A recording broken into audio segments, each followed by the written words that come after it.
E estamos aqui com mais um vídeo do nosso canal Política em Debate. Você já sabe que eu vou pedir, é isso mesmo. Deixe seu like e siga o nosso conteúdo. E realmente a situação ainda preocupa bastante. Vamos começar pelos atos terroristas. Ontem, os terroristas atacaram uma torre de transmissão aqui localizada no Rio de Janeiro, da empresa Furnas Centrais Elétricas, aliás, a empresa onde eu trabalhei.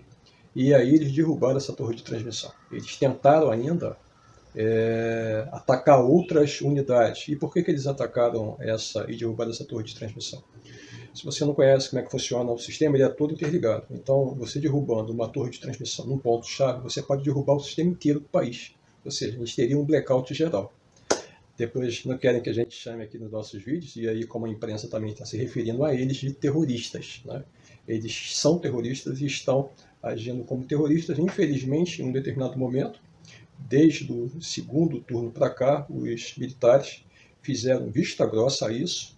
E, como diz aí um vídeo que nós publicamos, o Rodrigo Viana, que elencou todos os golpes que aconteceram no Brasil militares, a começar pela instalação da República Brasileira, que foi um golpe militar.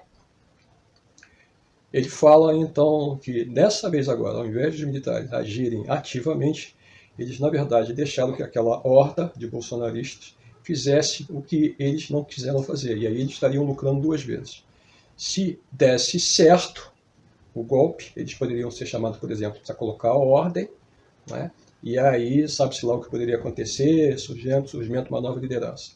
Se desse errado, foi o que deu, eles então poderiam ser chamados para intervir, né, de acordo com a tal da GLO, né, que é Garantia da Lei e da Ordem, eu acho que seria o meio 142. E aí também surgiriam de uma maneira dizendo, ó, tá vendo, fomos nós que restauramos a ordem.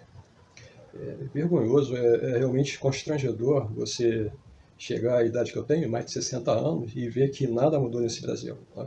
Ao contrário, os militares, me parece não, eu tenho absoluta certeza, nunca tiveram apreço nenhum pela democracia, sempre, durante a República toda, estavam acostumados a resolver as coisas via das armas, golpe de Estado, e agora, sabendo que isso não era possível, parece, pelo tudo que a gente tem lido, né, pelo tudo que nós vimos aqui, tanto no dia 8 quanto na madrugada no dia 9, eles protegendo os terroristas que destruíram tanto o Palácio do Planalto, com a complacência da Polícia Militar, destruíram também o STF, que entraram na Câmara dos Deputados, nem sabia dessa, também atacaram as dependências, especialmente do PT, foram também no Senado, aquela destruição geral, ainda deram guarita àquela gente, e só depois, no dia 9, já pela manhã, é que a coisa foi se normalizando, e aí eles não fizeram mais oposição nenhuma, e a tropa de choque, então, pegou lá 1.500 daqueles que estavam acampados e que eles protegeram, tá? Na FUR, do dia anterior, e os conduziu, então, para um enorme galpão da Polícia Federal. Aliás, abrindo até um parênteses, eles estão reclamando das acomodações e da comida. Eles estão reclamando ainda. Poxa, mas isso aqui, essa comida aqui, nem cachorro come. E aí, quando o ministro Alexandre de Moraes soube dessa história, ele diz, olha, estavam esperando que fosse para uma colônia de férias. Né?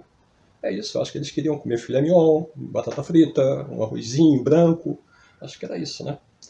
Então eles estão reclamando lá da comida, estão reclamando das acomodações, né? Porque não tem cama com colchão de mola, estão tendo que dormir em barraca no chão. Né? Eles não fizeram nada, né? Ser terrorista no Brasil, para essa gente, é a mesma coisa do que nada. Derrubar uma torre de transmissão, tentando provocar um blackout também no país, é a mesma coisa que nada.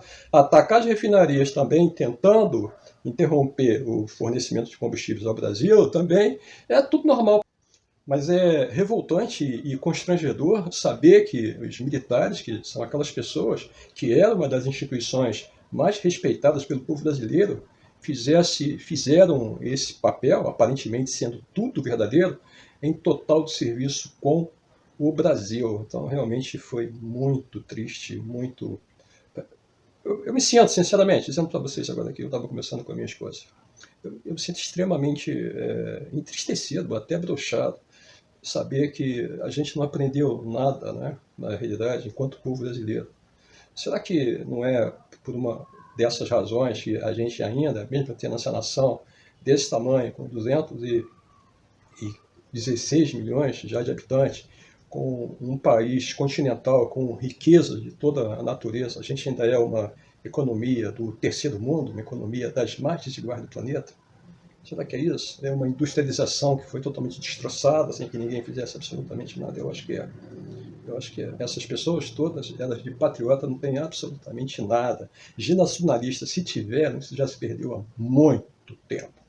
Mas por que você fala isso? Eu acho que esses militares todos, eles sempre olharam os civis com desdém. E eu tenho, inclusive, experiência nisso. Eu estudei em escola militar.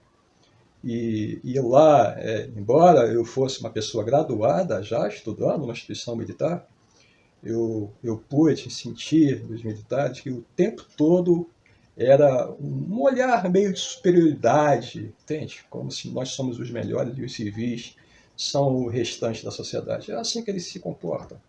As providências, então, estão sendo agora bastante duras, e tem que ser muito duras. O ministro Alexandre de Moraes decretou a prisão do ex-comandante da PM do Distrito Federal, o que estava responsável pela segurança da Praça dos Três Poderes, do Distrito Federal. Ele não agiu simplesmente, aquilo tudo foi destruído, e só no final é que eles entraram para desocupar a praça, ou seja, deixaram de destruir tudo, e depois eles entraram para dispersar aquela multidão toda, e aí começaram as prisões. É claro que ali já alguma coisa já havia mudado. E o que era essa coisa? A decretação pelo Lula, de uma maneira firme e valente, da intervenção federal. Quando houve a intervenção federal, esse cara caiu, o Anderson Torres caiu, que também o ministro Alexandre de Moraes pediu a prisão dele agora, não é? Pediu também a prisão dele, aliás, corroborando o pedido da AGU, assim como também desse ex-comandante da Polícia Militar do Distrito Federal, também pedido pela AGU, Alexandre de Moraes ratificou embaixo, e a coisa segue assim. Com relação à questão de bens, foi pedida a indisponibilidade dos bens do ex-presidente Jair Messias Bolsonaro, do Anderson Torres e também do Ibanez Rocha, que é o governador que foi afastado do Distrito Federal, até que esse caso todo seja apurado. Não é? Então, a situação de momento é essa, mas me entristece bastante enquanto brasileiro, enquanto patriota.